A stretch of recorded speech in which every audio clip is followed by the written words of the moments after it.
Congress left పొత్తులపై సందిగ్ధత. Congress, BRS, BJP ఇప్పటికే చాలా చోట్ల అభ్యర్థులను ప్రకటించిన వామపక్షాల్లో మాత్రం గందరగోళం నెలకొంది.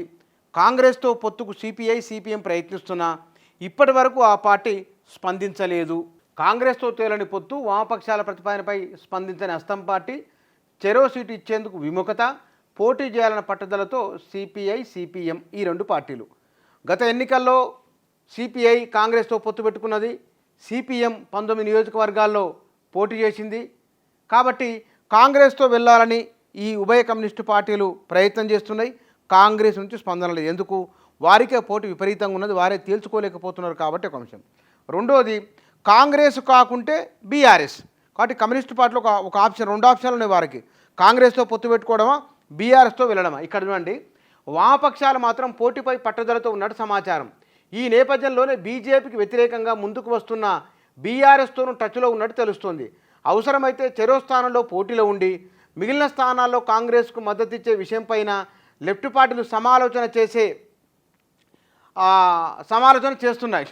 బీజేపీ గెలిచే చోట అక్కడ బలమైన పార్టీగా ఉండే లౌకిక శక్తులకు మద్దతు ఇచ్చే అంశాన్ని కూడా వామపక్షాలు పరిశీలిస్తున్నాయి. అంటే అవకాశాన్ని బట్టి ఇటు బీజేపీ లేకపోతే కనుక బీఆర్ఎస్ ఎవరితోనైనా సరే పోటీ చేస్తామని. ఎందుకు? బీజేపీ గెలవకూడదని వారు చెప్తున్నమాట. అయితే ఇక్కడ గమనించవలసింది, వామపక్షాలు స్వతంత్రంగా ఎదగడానికి, వామపక్షాలు ప్రజలు నిలబడడానికి ఇది వాళ్ళ మంచి అవకాశం ఉన్నది. ప్రజల్లోకి విస్తృతంగా వెళ్ళి ప్రచారం చేస్తే కనుక వారి వద్దకు ఒకప్పుడు కాంగ్రెసు, వారి వద్దకే తెలుగుదేశం వచ్చి పొత్తుల కోసం పోటీలు పడేవి. అప్పుడు ఇది 10-15 సంవత్సరాల కింద వరకే ఉన్నది, 10 ఏళ్ల కింద ఉన్నది. ఎందుకు? మొన్న మునుగోడు ఉప ఎన్నికల్లో కూడా కనబడింది.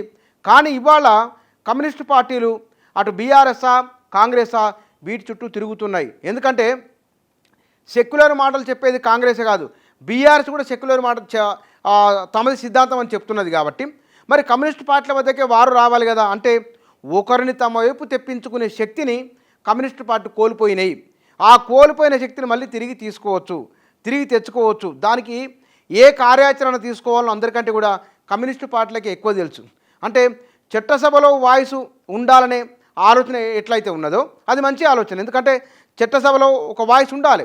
సిపిఐయో, సిపిఎమో ఒక వాయిస్ ఉంటే కనుక ప్రజలకు సంబంధించిన అంశాలు చర్చకు వచ్చే అంటే మిగతా వాళ్ళు మాట్లాడతారు. కానీ వారి ఆలోచన ఏమవుతుందో, వారి సిద్ధాంతం ఏదైతుందో అది చట్టసభలో ఉండాలి. అది మంచి ఆలోచన. కానీ ఇండిపెండెంట్ వీళ్ళే స్వతహాగా ఆ బలాన్ని పెంచుకొని ఒకప్పుడు ప్రధానమైన ప్రతిపక్షం, ఒకప్పుడు ఉమ్మడి రాష్ట్ర రాజకీయాలను ప్రభావితం చేసిన కమ్యూనిస్టులు నానాటికి బలహీనపడడానికి ఈ పొత్తుల కోసం వెంపర్లాట కారణంగానే, ఈ పొత్తుల కోసం వారు పోటీలు పడుతున్న కారణంగానే నానాటికి వారి ఉనికి ప్రశ్నార్థకం అవుతున్నది. అయినప్పటికీ ఇట్లాంటి సందర్భంలోనే వారు ఎన్ని ఓట్లు వస్తే అన్ని ఓట్లు, ఎన్ని సీట్లు వస్తే అన్ని సీట్లు రాని బలం పెంచుకున్న తర్వాత ఎట్లాగో వాళ్ళే వస్తారు కదా.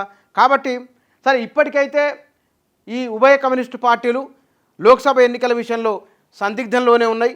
ఎవరో ఒకరు మద్దతునిచ్చి ఏదో ఒక పార్టీ కొన్ని స్థానాల్లో అవకాశం ఇస్తే కనుక, లేదు అంటే వారే ఒక ప్రతిపాదన చేసుకున్నారు, చెరో స్థానంలో పోటీ చేయాలి, మిగతా స్థానంలో ఎవరికి మద్దతునివ్వాలని. మరి చూడాలి కమ్యూనిస్టు పార్టీలు ఏ రూట్లో ఎట్లా వెళ్ళిపోతారు, చెరో స్థానంలో పోటీ చేస్తారా లేకపోతే కనుక పొత్తు పెట్టుకుంటారా చూడాలి.